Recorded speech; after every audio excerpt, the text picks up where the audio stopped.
Kharge Congress working committee के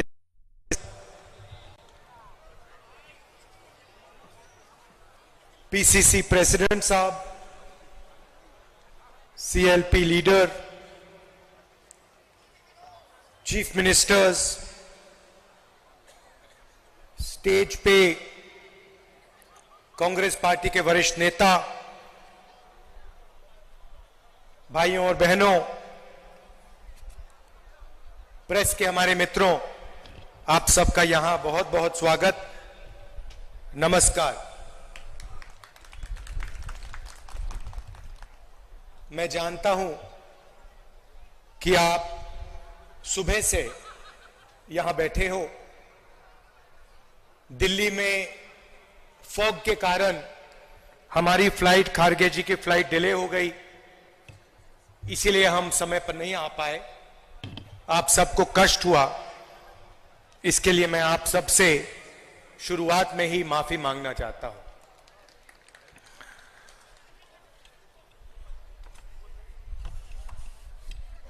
उनतीस जून को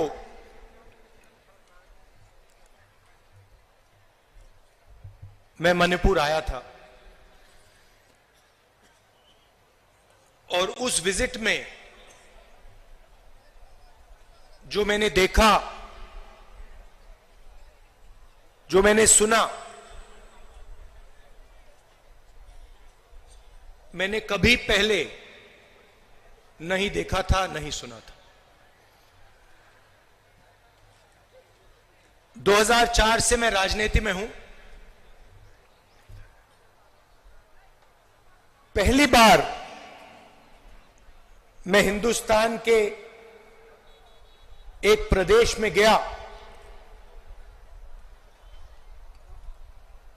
जहां गवर्नेंस का पूरा इंफ्रास्ट्रक्चर कोलैप्स कर गया था, जिसको हम मणिपुर कहते थे। 29 जून के बाद वो मणिपुर रहा ही नहीं, बट गया। कोने कोने में नफरत फैली, लाखों लोगों को नुकसान हुआ, भाई बहन, माता पिता आंखों के सामने मरे। और आज तक हिंदुस्तान के प्रधानमंत्री मणिपुर में आपके आंसू पोंछने, आपसे गले लगने, आपका हाथ पकड़ने नहीं आए। शर्म की बात। शायद नरेंद्र मोदी जी के लिए, बीजेपी और आरएसएस के लिए मणिपुर हिंदुस्तान का भाग ही नहीं है। आपका जो दुख है, आपका दर्द है, वो उनका दुख, उनका दर्द नहीं है। पिछले साल हमने भारत जोड़ो यात्रा शुरू की। कन्याकुमारी से कश्मीर तक हम चले, 4000 किलोमीटर चले और भारत को जोड़ने की हमने बात की, नफरत मिटाने की बात की, एक धर्म को, एक जात को दूसरी जात से मिलाने की बात की और बहुत अच्छा रिस्पांस मिला। लाखों लोगों से बातचीत की, उनका दर्द सुना।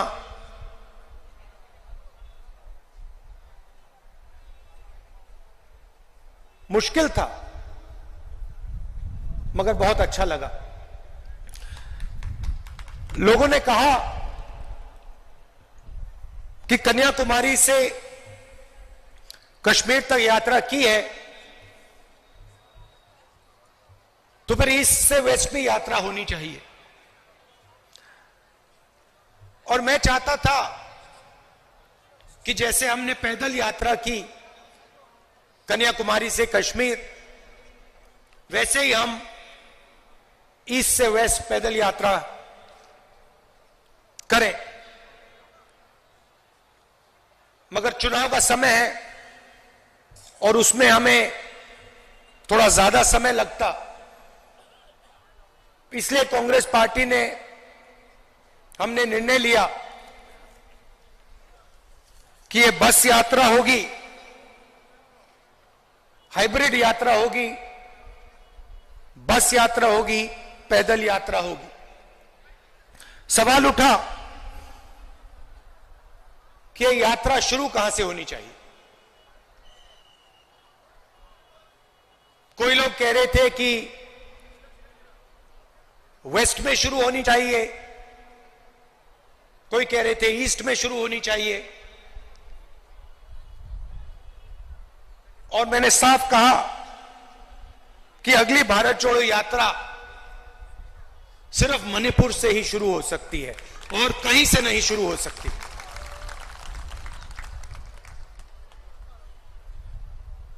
मणिपुर बीजेपी की जो राजनीति है, बीजेपी की नफरत, आरएसएस की नफरत, उनका जो दृष्टिकोण है, उस विचारधारा का मणिपुर एक चिन्ह है। जो आपने यहां खोया, जो मेरे भाई ने बस के ऊपर कहा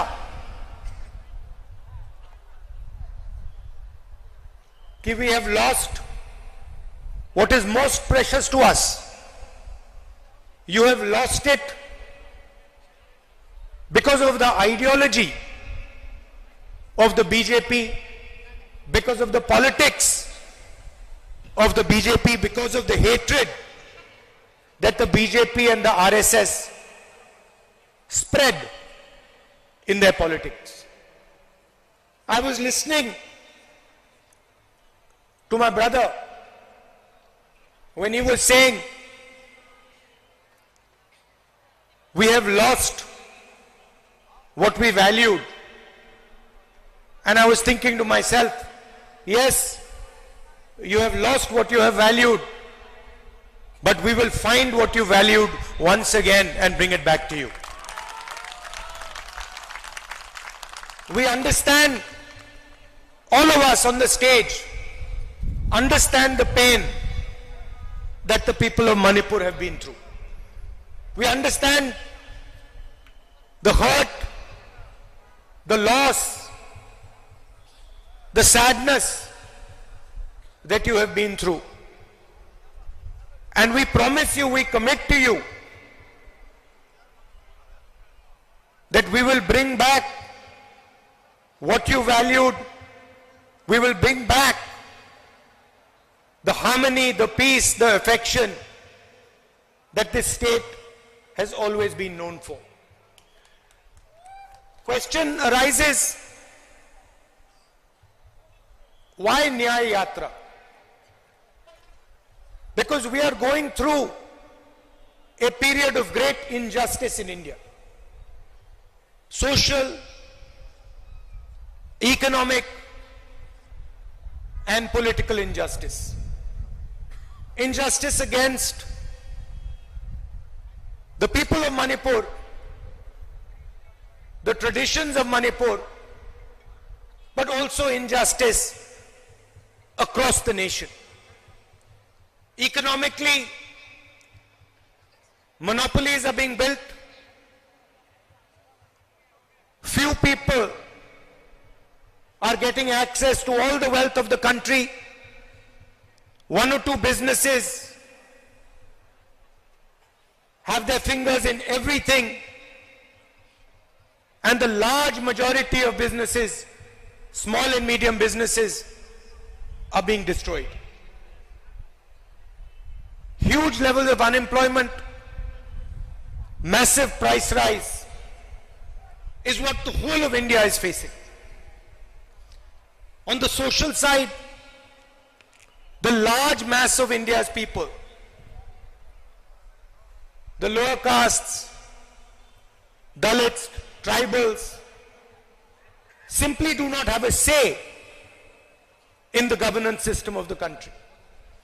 I have given example upon example of how the large mass of our people are excluded from the political system, from the governance system. So these are the issues that the Bharat Chodo Nyaya Yatra is going to raise. But this is less about us and more about you. Bharat जोड़ो यात्रा में हम सुबह शुरू करते थे, 6 बजे शुरू करते थे और 7 बजे रात तक हम चलते थे. हमारा भाषण 20-25 मिनट का होता था. शाम को हमारा एक भाषण होता था, मगर 7-8 घंटे हम आपकी बात सुनते थे, किसानों की, मजदूरों की, छोटे दुकानदारों की, महिलाओं की, युवाओं की. और यही इस यात्रा का लक्ष्य है. हम ज्यादा बोलना नहीं चाहते हैं, हम आपको अपनी मन की बात नहीं बताना चाहते हैं, हम आपकी मन की बात सुनना चाहते हैं, आपका दर्द समझना चाहते हैं और आपके साथ हिंदुस्तान का अगला जो विजन होगा, हिंसा का नहीं, नफरत का नहीं, मोनोपोलीज का नहीं, मगर हार्मोनियस, इक्विटेबल और भाईचारे का विजन हम आपके साथ मिलकर, आपकी आवाज सुनकर, वो हम हिंदुस्तान के सामने रखने जा रहे हैं. एक बार फिर आप आए, दूर दूर से आए, शाम का समय है, आपको यहां बहुत समय रुकना पड़ा, इसके लिए मैं आपसे माफी मांगता हूं. और आने वाले दिनों में आपके साथ मिलने का मौका मिलेगा, बातचीत करने का मौका मिलेगा, गले लगने का मौका मिलेगा भारत जोड़ो न्याय यात्रा में.